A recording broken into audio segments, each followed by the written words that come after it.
Bonjour, bonjour, bonjour, bonjour, bonjour. Que le Seigneur Jésus-Christ vous bénisse et qu'il vous remplisse de sa riche bénédiction. Nous sommes très heureux. Voilà, je suis très heureux de vous retrouver encore pour ce programme de chaque instant près de Dieu. Ce programme est un programme qui est là pour nous aider à monter encore plus haut dans la présence du Seigneur. Ce programme est là pour nous aider à être toujours activés auprès de Jésus afin d'impacter notre entourage.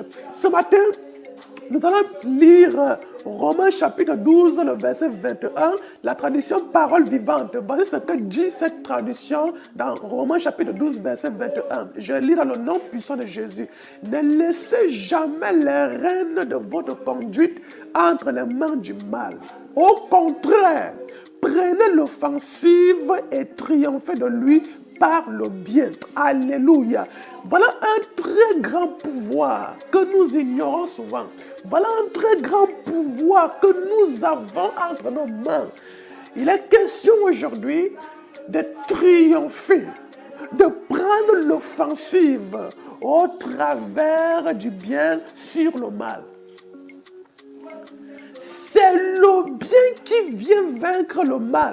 Vous allez voir que dans l'électricité, pour qu'il y ait la neutralité, il faut associer le point négatif et le point positif. Ça crée la négativité. Quand vous prenez l'atome, pour ceux qui ont peut-être été à l'école, vous allez voir le noyau. On dit que le noyau est électriquement neutre. Pourquoi? Dans le noyau, il y a des charges. Il y a des charges positives, il y a aussi des charges neutres. C'est-à-dire qu'il n'y a pas de négatif. Maintenant, lorsqu'on prend le positif et on prend autant de positifs que de négatifs, ça crée quoi? Ça crée l'annulation. Donc, il est question aujourd'hui d'apposer au pôle négatif le pôle positif pour l'annuler. Donc mes chers amis, la seule façon de vaincre le mal, c'est de faire du bien. Et c'est un pouvoir très fort, c'est une puissance très forte. Donc il n'y a pas de dire que je vais vaincre le mal par le mal. Non, vous ne pouvez pas vaincre le mal par le mal. Laissez vaincre le mal par le bien.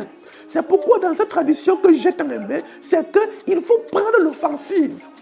Et ne jamais laisser, ne permettez pas que votre conduite soit détruite par le mal. Ne permettons pas que le mal vienne prendre les rênes dans nos vies. Non. Notre vie est très précieuse. Notre vie est très précieuse dans le Seigneur. Alors il faut donc vaincre ce bien, ce mal par le bien. Nous prions. Seigneur, nous te rendons grâce ce matin pour le sang qui coule dans nos veines. Tu nous as encore fait confiance ce matin, sachant que nous allons continuer à faire ce que tu nous as confié comme mission sur terre. Seigneur, merci pour le pouvoir et l'autorité que tu nous donnes de triompher sur le mal. Donne-nous la force du bien pour surmonter ce mal qui est monnaie courante de nos jours. Même au milieu de tes enfants, il y a des abus de toutes sortes. Papa, nous voulons être conscients de ce pouvoir, de cette autorité qui se trouve au travers du bien. Nous venons à toi parce que c'est toi qui crées le faire et le vouloir du bien dans tes enfants. Reçois la louange à jamais au nom puissant de Jésus-Christ. Amen. Mesdames et messieurs, c'est la fin de cette édition. Merci de l'avoir suivi. On se retrouve dans une prochaine édition de chaque instant près de Dieu. Passez une excellente journée, restez dans la prière, restez concentrés, restez attachés à Dieu et que à Dieu seul soit la gloire au nom puissant de Dieu.